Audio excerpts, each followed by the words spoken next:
KeSPA has garnered a notorious reputation for its strict and uncompromising approach, or in a more simpler word, being a jackass. Its actions are often perceived as unnecessarily harsh and restrictive, akin to a law enforcement officer abruptly interrupting a teen party solely to end all the fun people are having. Consequently, KeSPA has implemented a series of peculiar regulations that effectively prohibit enjoyment, causing bewilderment and concern among fans, which led to introspection regarding the purpose of sports, whether it solely exists for the sake of competition or also serves the purpose of entertaining the fans. Notably, KeSPA appears to have embraced the former perspective. One of these regulations that KeSPA notoriously set up was the no chatting in-game. This anti-fun rule quite obviously strictly prohibited players from engaging in banter or conversation with one another during a match, with the penalty of disqualification should the rule be violated. In result, there have been a few instances where KeSPA have disqualified players for inadvertently typing a single character or failing to add a single character, allegedly for the betterment of esports. Wow, KeSPA, great job at keeping the peace of the StarCraft Pro scene. My sincere gratitude. Anyways, and it's of course quite natural for us to look into why KeSPA originally added this infamous rule, right? That's what we're here to find out today, so sit back, get your drinks people, and join me on a journey through a KeSPA era brood war where we will find out exactly when and why this anti-fun rule was originally set up. Slayer's Boxer is an innovator. He has exploited whatever he can from whichever map possible all throughout his career in the most creative ways, and he was never afraid of venturing out. And of course, it would most definitely not be surprising if I told you that Boxer also enjoyed using the in-game chat to his advantage. April 13, 2005, Dom Direct Duel Tournament, or in a simpler word, 2005 So1 OSL Preliminary. Boxer faced a young, up-and-coming pro player named Junitos, representing Team POS, later known as NBC Game Heroes. He was well known to the fans back in the days to be one of the more dominant players within team scrims, but had a bit of a stage fright when it came to offline tournaments. This marked the first time Junitos successfully emerged from the PC방 Preliminary, which served as a preliminary for the actual OSL Preliminary, the dual tournament. I know guys, this sounds somewhat crazy, but qualifying for the final stages of the OSL required extraordinary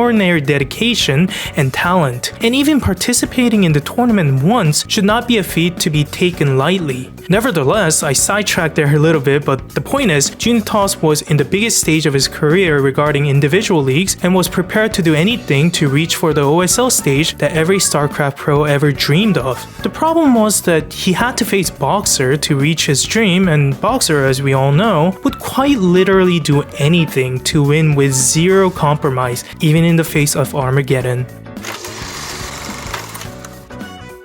The game was played on the map Forte, a map that had an extremely claustrophobic main. I mean, what even is this? Nonetheless, the fateful game started as Junitos started out at top right corner and Boxer at the top left. You can already see Boxer having some fun with the young gun, typing in GL in Korean.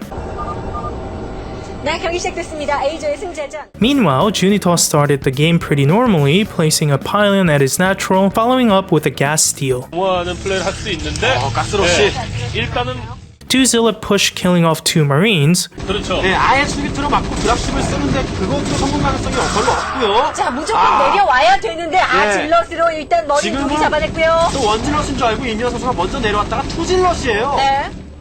Later followed by an unsuccessful 3 Zealot push, forcing Boxer to play very defensively though.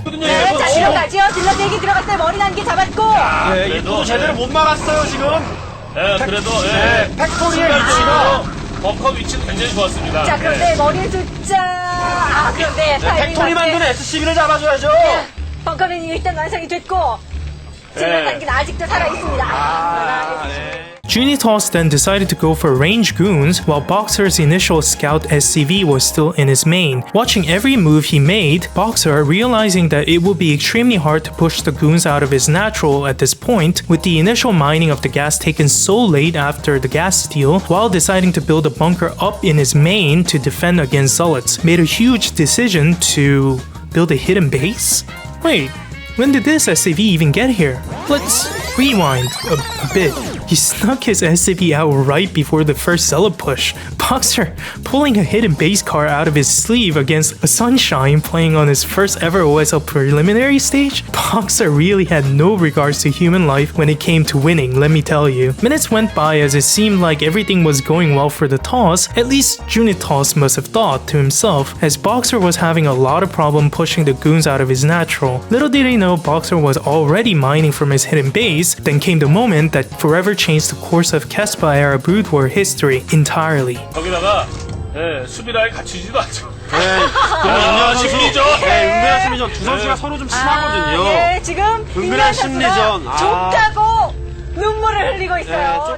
Boxer typed in "좁아," which means it's so suffocating, with a crying emoji at the end. This one line from Boxer completely tricked Junitos into thinking that he was immensely ahead when, in reality, that was about the farthest thing away from the truth. Completely convinced that he held the upper hand, the young Protoss made a crucial mistake of not scouting out for potential hidden bases, as he was likely consumed by a mix of excitement and nervousness. Additionally, he strategically positioned pylons at the 9 and 12 o'clock areas, effectively deterring Boxer from trying anything fishy, he might have thought, but not before Emperor's SCV already snuck out, of course. And as he finally figured out what was happening right under his nose, it was way too late. 이묘한 선수의 본진에서 쏟아져 나오는 공격들이 이제야 문준희 선수가 파악을 합니다. 화가 나는 거죠, 보고 나서. 여기에 바로 임요한 선수의 뭔가가 있었구나. 아까 그 눈물은 뭐였지? 네. And Boxer was able to snatch the win even with his signature horrible siege mode timing, as the game was already long over. 끊임없이 이어지는 태클들 나오는데요. 지금 테란 병력의 면모가 자, 일단 질럿들 앞쪽으로 달려야죠. 자, 문준희 테란이 병력이 너무 많아요, 너무 많아요. 너무 많은 겁니다, 이거는. 병력이 하도 많아서 다 녹네요, 다 녹았어요. 그냥 녹였습니다만 너무나 줄한데요. 초반에 몰래 멀티 심리전. 물량으로 After this game, all StarCraft-related forums in Korea blew up for better or worse, and after some back and forth around the whole shenanigan, KeSPA officially made a rule that prohibited players from chatting mid-game. The impact of this rule was evident in several notable games, including the game where Girl Rush inadvertently typed in a single English character A mid-game, 손찬우 선수는 아웃사이더 경기가 전혀 없습니다. and was disqualified from the game during the 2009 Bacchus OSL. And also when Letta was disqualified for typing in PP mid-game, 상대방이 들키지 않았거든요. 신상문 선수가 지금 현재 to tell the referees to pause the game since he was having a problem with his monitor, but after some time, the referees actually didn't fix Letta's monitor problem and quickly continued the game as they should have, but rather had the audacity to disqualify Letta, who, for your information, was actually leading the game. 3세트를 진행하겠습니다. 자, 지금 And for not typing in one more P to request a pause, since apparently KeSPA required players to type in PPP with 3 P characters in lowercase, so it was obvious to KeSPA that the best of everyone's interest was to just disqualify Letta, who was having a good game, and move on. This bullshit still angers me to this day. I wrote this script and I don't even know what I'm reading. Shit.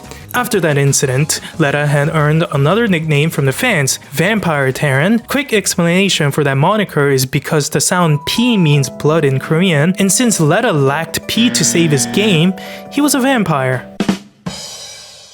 Alright, that's the end of the video, and now you know when and why KeSPA decided to create the no chatting rule and some incidents that saw the infamous rule in full effect. I hope you all have fun with this one. I love talking about these historical random facts about StarCraft or anything in general, to be honest, and you can expect me to make more of these in the near future. Special thanks to my wonderful patrons GrassPG, Akira, Andrew, Glyobird, and Bolad, making it possible for me to keep creating these contents on YouTube. And of course, I'll see you all very soon.